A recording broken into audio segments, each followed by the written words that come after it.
Assalamualaikum warahmatullahi wabarakatuh. Kami dari kelompok 1 akan mempresentasikan analisis femisida.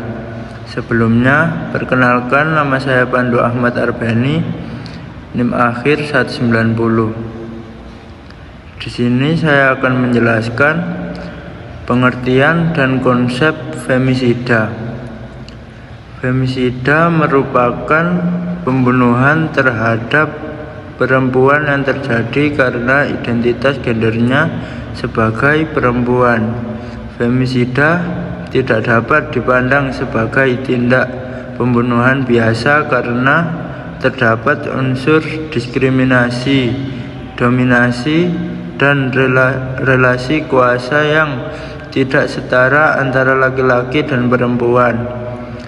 Fenomena ini merupakan bentuk paling ekstrim dari kekerasan berbasis gender yang lahir dari budaya patriarki dan ketidaksetaraan sosial. Keberadaan femisida menunjukkan bahwa masih terdapat pelanggaran serius terhadap hak hidup, hak keamanan, dan hak atas perlindungan yang dijamin oleh konstitusi serta instrumen hak asasi manusia. Perkenalkan, nama saya Muhammad Zaki Rizky dengan NIM akhir 182. Di sini saya akan menyampaikan bagian selanjutnya. Argumentasi keberadaan femisida di Indonesia. Keberadaan femisida di Indonesia dapat dibuktikan melalui berbagai kasus yang menunjukkan pola kekerasan berbasis gender. Kasus Novia Widyasari, Dini Sera Afrianti, dan ANH di Kuningan memperlihatkan adanya relasi kuasa yang timpang, kontrol terhadap perempuan, ancaman, serta kekerasan berulang yang berujung pada kematian korban. Karakteristik tersebut menunjukkan bahwa pembunuhan terhadap perempuan seringkali dilatar belakangi oleh rasa memiliki dominasi dan subordinasi perempuan. Kondisi tersebut membuktikan bahwa femisida merupakan realitas sosial yang nyata dan bukan sekedar konsep teoritis. Perkenalkan, nama saya Ersa Alfiandi Putra Wijaya, NIM 13124195. Di sini saya akan melanjutkan tentang femisida sebagai pelanggaran hak asasi manusia. Femisida merupakan pelanggaran berat terhadap hak asasi manusia karena menghilangkan hak hidup yang merupakan hak fundamental setiap manusia. Hak tersebut dijamin dalam pasal 28A dan pasal 28G Undang-Undang Dasar Negara Republik Indonesia tahun 1945.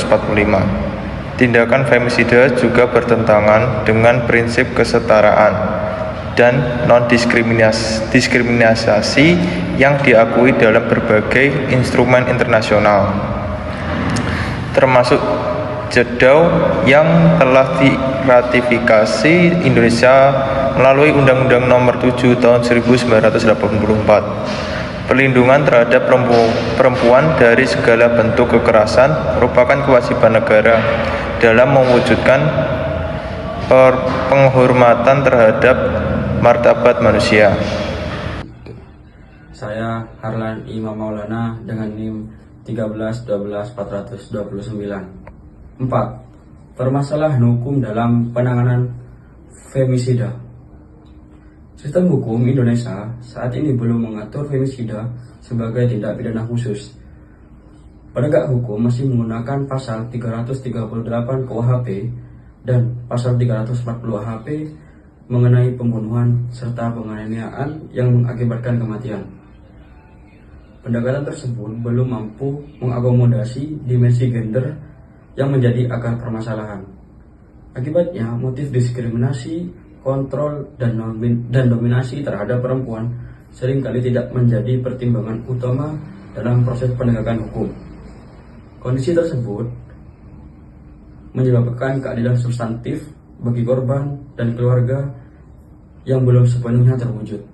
Perkenalkan, nama saya Ahmad Anas Farudin dengan NIM 131000130. Upaya mengatasi femisida dalam perspektif hak asasi manusia. Penanggulangan femisida harus dilakukan melalui pendekatan hukum dan hak asasi manusia. Negara perlu memperkuat perlindungan perempuan melalui implementasi Undang-Undang Nomor 23 Tahun 2004 tentang penghapusan kekerasan dalam rumah tangga, Undang-Undang Nomor 12 Tahun 2022 tentang tindak pidana kekerasan seksual, serta Undang-Undang Nomor 31 Tahun 2014 tentang perlindungan saksi dan korban. Pendidikan kesetaraan gender juga harus diperluas untuk menghapus budaya patriarki yang melanggengkan kekerasan terhadap perempuan. Pencegahan yang efektif harus dimulai dari keluarga, sekolah, masyarakat hingga institusi negara. Bagian yang terakhir yaitu bagian kesimpulan dan argumentasi kelompok kami berpendapat bahwa femisida merupakan masalah serius yang nyata terjadi di Indonesia dan harus diakui sebagai kekerasan berbasis gender. Femisida tidak hanya menghilangkan nyawa perempuan, tetapi juga mencerminkan kegagalan sosial dan hukum dalam melindungi hak asasi manusia. Pengakuan femisida sebagai kejahatan berbasis gender perlu diwujudkan melalui pembentukan regulasi yang lebih spesifik, penegakan hukum serta sensitif gender, serta penguatan perlindungan terhadap korban dan keluarganya. Langkah tersebut penting untuk menjamin terwujudnya prinsip persamaan di hadapan hukum,